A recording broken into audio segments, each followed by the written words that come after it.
রাজাবাজারের ব্যাপারে আমি ইনশাআল্লাহ কালকে এখানে আসবো। মসজিদ এবং কোথায় কোথায় পানির সমস্যা, আই উইল কল দি ওয়াসা মানে অফিসার টু কাম হিয়ার, যে তিনি বলবেন যে কেন পানি থাকে না ইনশাআল্লাহ। তো এটা আমরা আমরা কালকে পাঠাবো, আজকে যেহেতু বন্ধ কালকে পাঠাবো, যে তিনি তাকে বলা যে প্লিজ কাম, আমাদেরকে ব্যাখ্যা দিতে হবে, জনগণের মুখোমুখি করবো। আমি আগে বলছিলাম আপনাদেরকে আরো আরো কাজ আছে আমাদেরকে। আমরা যখন ওত নিতে গেলাম, শপথ নিতে গেলাম, আমাদেরকে চিঠি দেওয়া হয়েছিল, যে চিঠিতে জাতীয় সংসদ সচিবালয় থেকে যে দুটি বিষয়ে আমাদেরকে ওত নিতে হবে, একটা জাতীয় সংসদ সদস্য হিসাবে আর একটা সংবিধান সংস্কার কমিটির সদস্য হিসাবে। তো গভীর রাত্রে আমাদের দেওয়া হয়েছে, এবং খুবই আশ্চর্যজনক, অত্যন্ত অযোগ্যতার পরিচয় দিয়েছেন জাতীয় সংসদ সচিবালয়। অনেক রাত্রে, বহু রাত্রে আমাদেরকে এই চিঠি দেওয়া হয়েছে। তো যাই হোক, আমরা দুটি শপথ দিয়েছি, সেখানে সরকারি দল একটি শপথ দিয়েছে, অথচ জুলাই সনদে তারা কিন্তু স্বাক্ষর করেছে। মির্জা ফখরুল ইসলাম আলমগীর সাহেব আর আমাদের সালাউদ্দিন সাহেব। তাহলে আপনারা যদি স্বাক্ষরিক করলেন, শপথ দিলেন না কেন?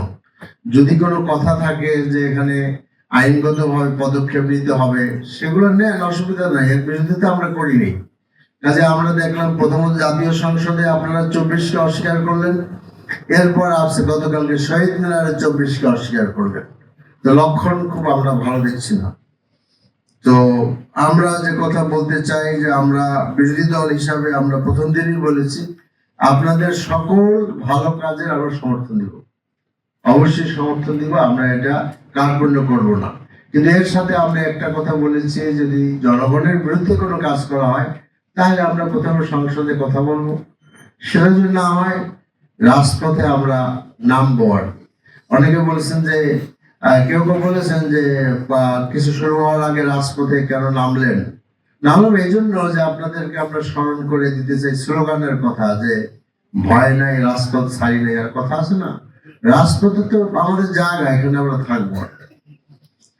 এরপরে যেটা বলতে চাচ্ছি, যে চাঁদাবাজি, মাদক, পানি, গ্যাস, সুয়ারেজ, এগুলোর সমস্যা আমাদের আছে আর কি।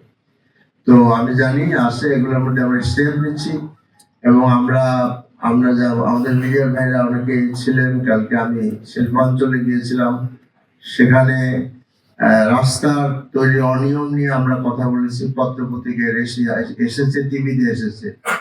রাজাবাজারের ব্যাপারে আমি ইনশাআল্লাহ কালকে এখানে আসবো। মসজিদ এবং কোথায় কোথায় পানির সমস্যা, I will call the Wasa officer to come here, যে তিনি বলবেন যে কেন পানি থাকে না ইনশাআল্লাহ।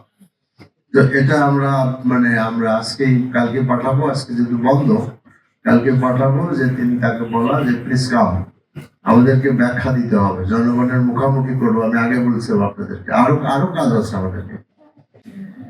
এরপরে আপনার আরেকটি কথা খুব বলা দরকার, চাঁদাবাজির ব্যাপারে তো আপনার দেখেন যে আমাদের মাননীয় সড়ক মন্ত্রী এবং আরো কয়েকটা মন্ত্রিত্বের দায়িত্ব তারা আছেন, তিনি গত পরশুদিন সম্ভবত তিনি বললেন যে সমঝোতার ভিত্তিতে যে চাঁদা নেওয়া হয়, ওটা চাঁদা না। তো এটা আমাদের সকলকে, জাতিকে অবাক করে দিয়েছে, যে আমরা দেখতে পাচ্ছি যে চাঁদাবাজি করা হচ্ছে, সেইটাকে উনি বৈধতা দিলেন। এবং বৈধতা দিলে কি হবে? বৈধতা দিলে চাঁদাবাজি দ্বিগুণ শেয়ারও বাড়ে যাবে। যারা চাঁদাবাজি করছেন তারা বলছেন যে আমরা চাঁদাবাজি করিনি, আমরা তো সমঝোতার ভিত্তিতে আমরা বখরা আদায় করতেছি। এখন আমি বলছিলাম একটি কথা, যে এটা কি আসলে আপনার আমাদের সড়ক মন্ত্রী মহোদয়ের ব্যক্তিগত মত না সরকারের মত? এখনো পর্যন্ত প্রায় 48 ঘন্টা চলে গেছে, মেবি মোর দ্যান দ্যাট। সরকারের পক্ষ থেকে বলা হয় নাই যে আসলে, বা ওনার পক্ষ থেকে বলা হয় নাই যে আমি এই কথা বলি নাই, আমার বক্তব্য ভুল ব্যাখ্যা করা হয়েছে, এটা তিনি বলেন নাই। অথবা সরকার বলেন নাই যে আসলে এটা আমাদের বক্তব্য না, ওনার কথা। তো আমরা দিন যেহেতু চলে গেছে, 2-3 দিন ধরে নিব এটা সরকারের কথা। সরকার কাদেরকে বৈধতা দিলেন এই চাঁদা আদায়ের জন্য? কাজেই আপনার যে মাউন্টিং প্রবলেম চাঁদাবাজি, সেটাকে আরো আপনার অফিসিয়াল স্বীকৃতি দেওয়া হলো, ঠিক না?